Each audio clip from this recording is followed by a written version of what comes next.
What's up, guys? I'm Alex. I'm Jason. We're the Table Monkeys, and this is Table Talks episode 41. Yeah, episode 41, and the way these Table Talks works is, we throw on some footage from our last practice, and in this video, it's going to be two practices. You went into Armed and Dangerous last Friday, right? Yeah, and it was good. It was a lot of fun. A lot of good pullers out there. Mark Hoover's place, the Armed and Dangerous Club, and then we have some footage from our smaller practice the week before, which was right after the BAL, the week after the BAL, so a lot of us were just fried. Dave all came down and just beat us all up. Beat everybody up.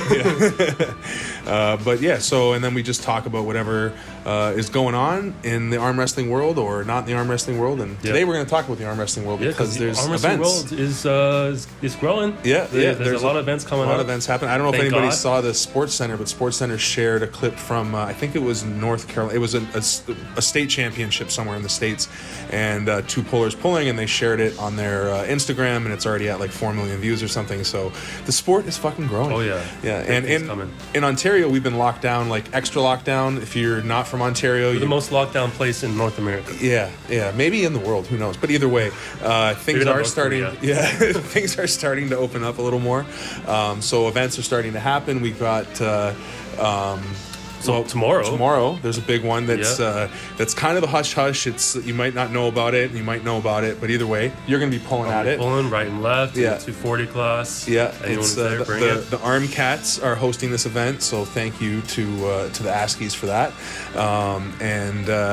It's going to be should be a good event. I'm not going to be able to pull in it, so it's going to be my first one that's actually tournament style, right? Yeah, that we've had in Ontario in a while. Yeah, it's supposed to be double elimination. Is that what they're going to end up doing? I think so. Yeah, and I haven't pulled double elimination since February of 2020.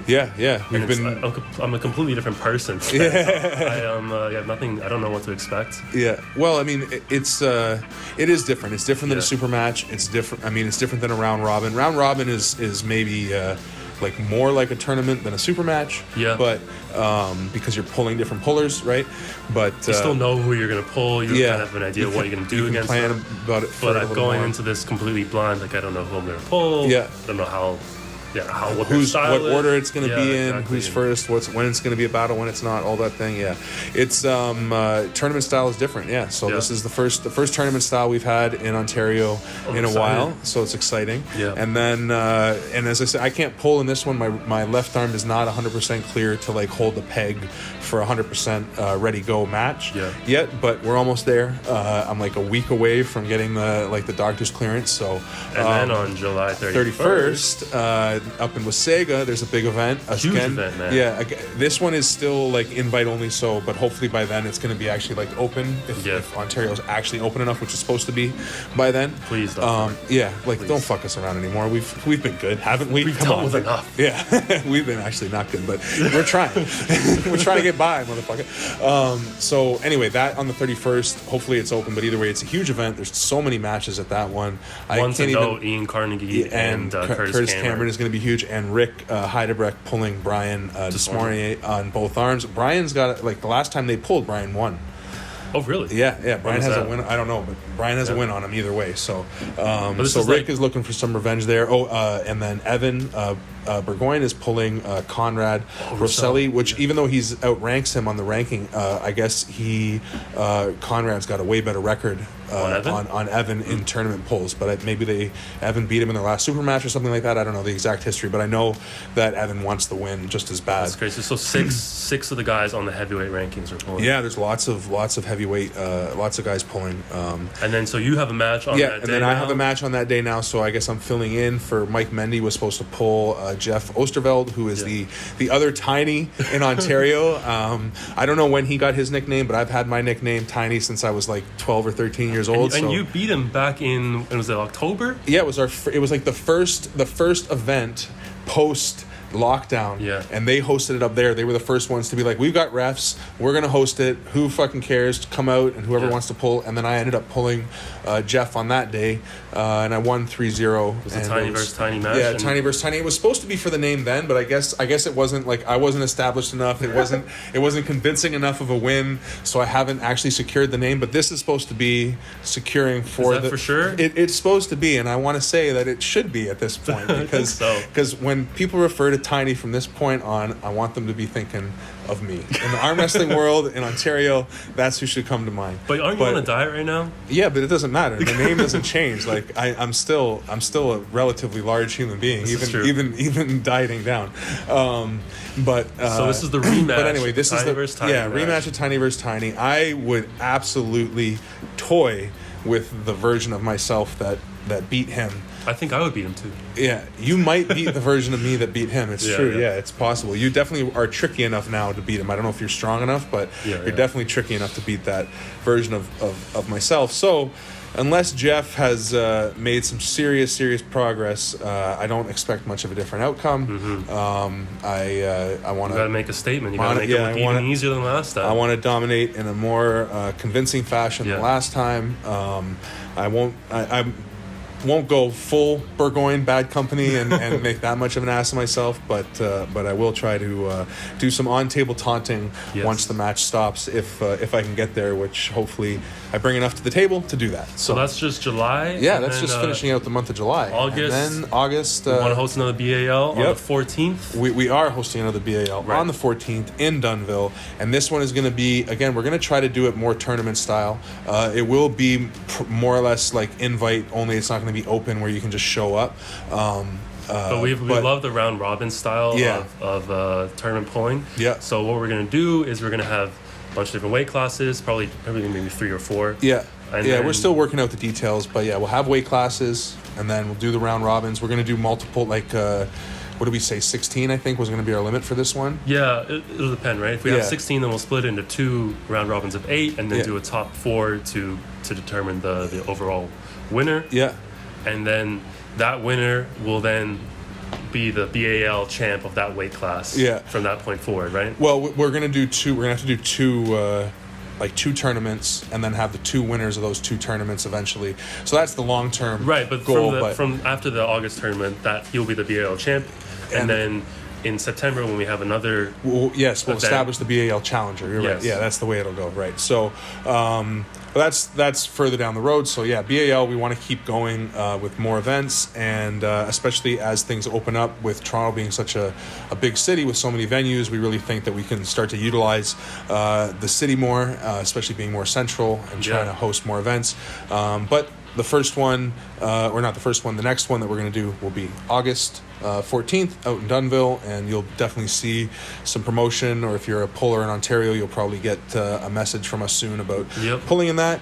And then PAL Canada is hosting an event on August 28th. So here we are, we're the 31st, the 14th, the 28th, and that one is going to be an open tournament, right? Yeah, open tournaments, like similar tournament, no, not similar tournament style, like the regular tournament style, like it's double elimination. And it's the European weight classes, I think, like 105 kilo plus is the, and then 105, and then 95, 85 or 80, something. Anyway, I have to look. I don't look at those the lighter weight classes. I just know it's 105. That's the class I'm going to be competing in. And then you're going to compete in that one too, right? I will be able to compete in that one. Both arms or just right? Just right. Yeah, just right.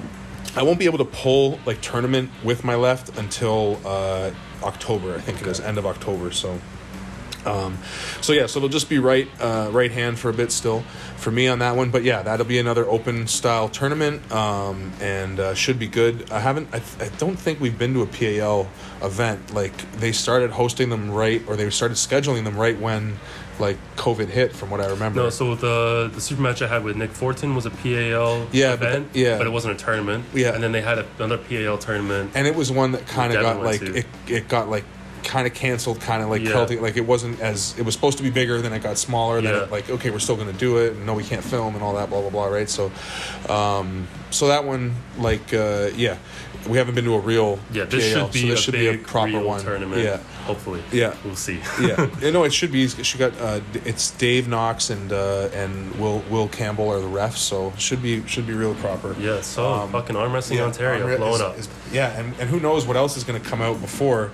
This is things are just starting to open up, so I'm sure more people are going to announce stuff. But as Alex was saying, one thing that we really want to do is try to do this make kind of like a monthly league. So Evan Burgoyne brought it up to me the way that Arm Melter used to run it, where they have a champion, and and then they have a tournament, and the winner of that tournament challenges the champion the next month, right? And then at the beginning of the day, you have like the super matches for the new champion, yep. and then you have the tournament afterwards to establish the next challenger. Right. So we'd like to kind of replicate that and bring that back in Toronto with like the BAL, but with the round robin style for the tournament. So maybe like moving forward, maybe we're gonna pick, 8 guys or whatever the limit is for the weight class for the tournament each month, and then in August, and then the next one that we run in September. So hopefully it'll be sometime in the middle of September, like around a month after August,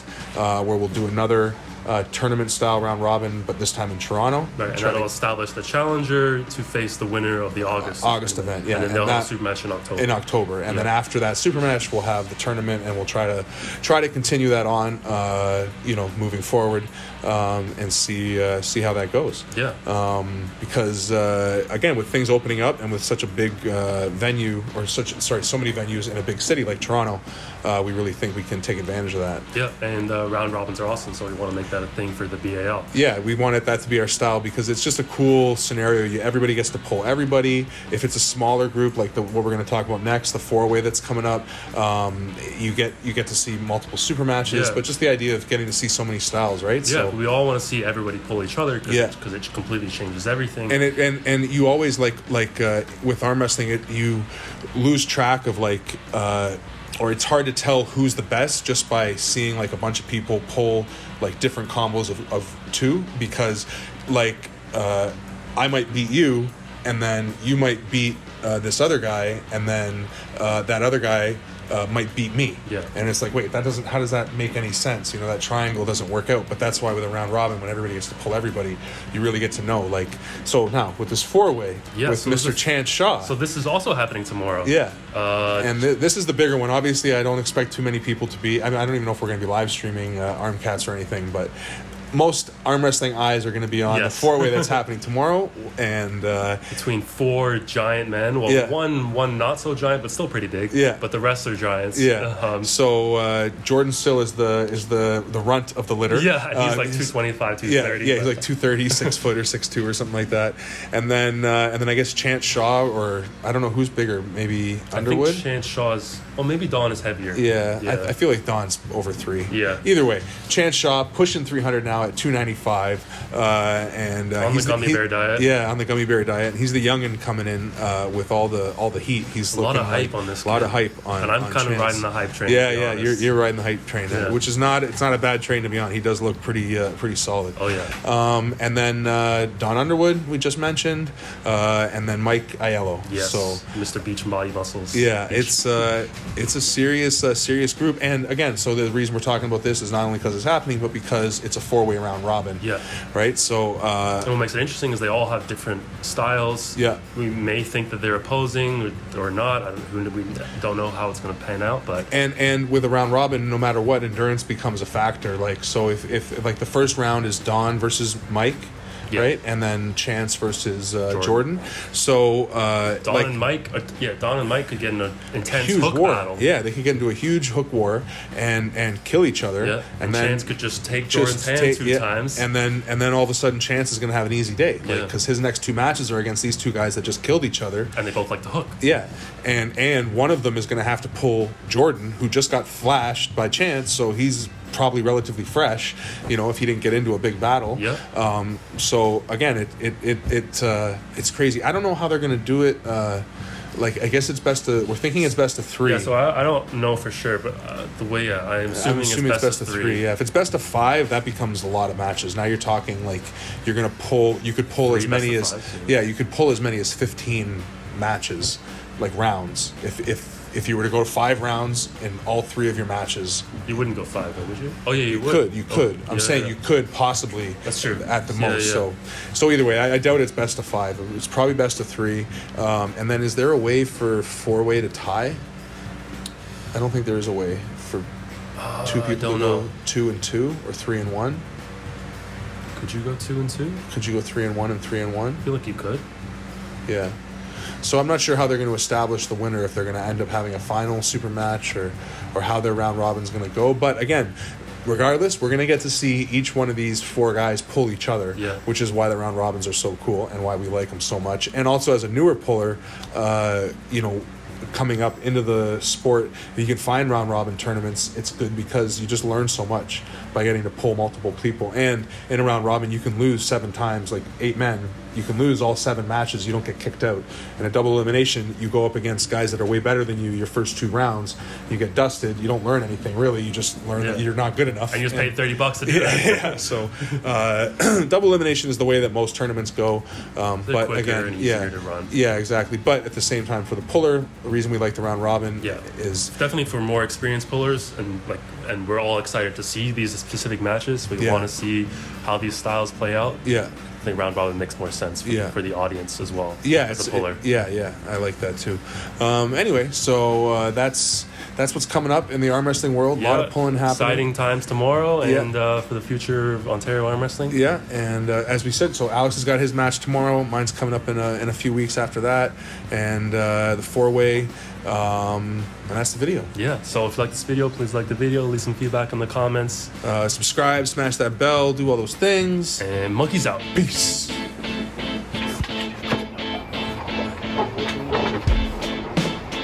Disagree? Yes. I think so. No! The crane! Dude, I think I broke my wrist because that was stupid.